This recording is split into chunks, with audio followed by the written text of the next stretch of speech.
السلام عليكم ورحمة الله وبركاته.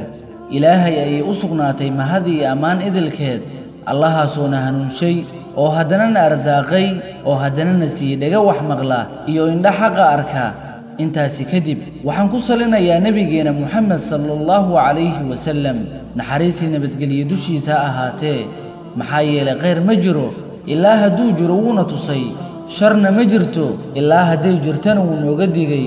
Allah subhanahu wa ta'ala wuxuu leeyahay وإذا سألك عبادي عني فإني قريب أجيب دعوة الداع إذا دعان فليستجيبوا لي وليؤمنوا بي لعلهم يرشدون hadday ku warsadaan nabiga waddoomada xaggayga anigu waan dhawahay waana ajiibaa yacni aqbalaa baryada markay baryaan ee hay maqleen iyaguna hana i rumeeyaan si ay u hanuunaan walaalayaal waxaa dhaba oo xaqiiqo ah qofka muslimka ah marka uu dareemo dhibaato ama murugo ha noqoto faqrinimo ama xanuun wuxuu u cararaa xagga Allah subhanahu wa ta'ala alle in loo carara xagiisana wax ka wanaagsan ma jiro waxaan ku ogaan doonaa qiso aan raba inaan qalbiyadiina iyo dhagihiina aan ku soo jeediyo laga yaabay inayna anfacdo aakhiro iyo adduunyaba haddaba waa tan qisada gabar ayaa dhashay ilmo yar ninkeedana safar ayuu ku maqnaa gurigana markaa waxaa joogay iyada iyo ilmihii yaraa iyo aabaheed habeenada ka mid ah ayaa ilmihii yaraa xanuunsaday gabadha ilmaha dhashayna waa gabar faqiirad ah oo aan haysan wax lacag ah oo ay daawo ugu iibisay ilmaheeda xanuunsanaya wax kaleba iska daaye reerka ma aysan haysan xitaa wax cunto ah oo ay cunaan habeenkaas laakiin hal shay ayay haysatay oo ah inay Ilaahay subhanahu wa ta'ala barido waxayna bilowday inay salaad u istaagto oo ay tukato waxayna sameeynaysay markasta ay salaada dhamayso inay ilmihii yaraa oo xanuunsanaa xuma daranna hayso inay maraqooyan marmariso oo ay ku qaboojiso waxaa la gaaray bartamihii habeenka iyaduna intaa Ilaahay ayay baryeysay waxaa la soo garaacay albaabkooda waxaana maqlay oo ku soo baxay gabadhii odayga dhalay oo ku yiri waa kuma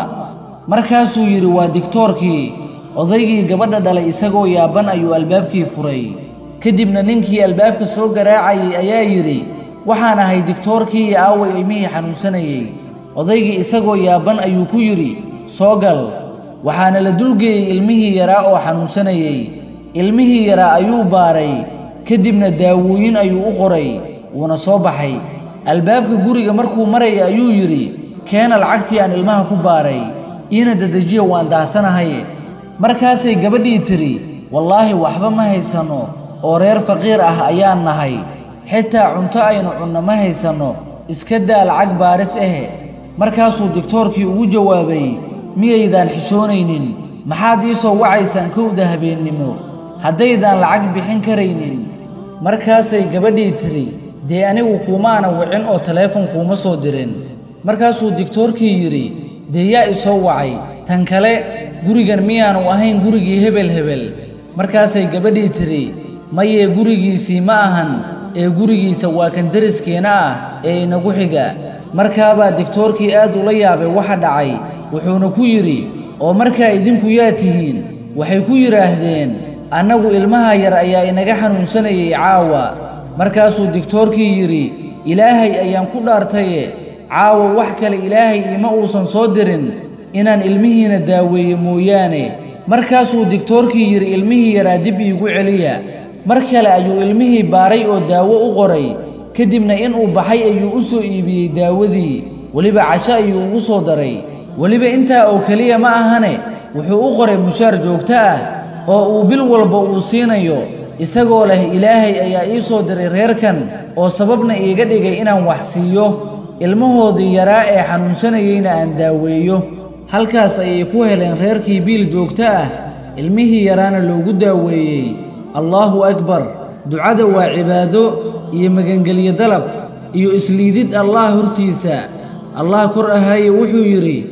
وقال ربكم ادعوني أستجب لكم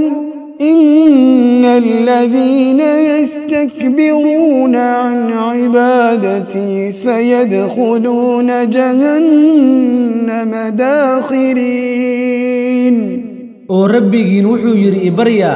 waa idinka aqbalaye hubaalku way iska weyneeyay cibaadadayda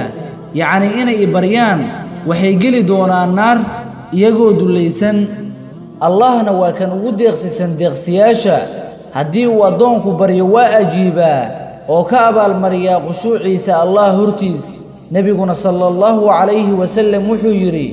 hubaal rabbigiina waa xishood badane deeqsi ah ka xishooda addoonkiisa hadduu gacmaha u horsado inuu u soo celiyo iyagoo eber ah haddaba walaalayaal aynu badinna baryada alle waayo baryada alle ayaa lagu baahi baxaaye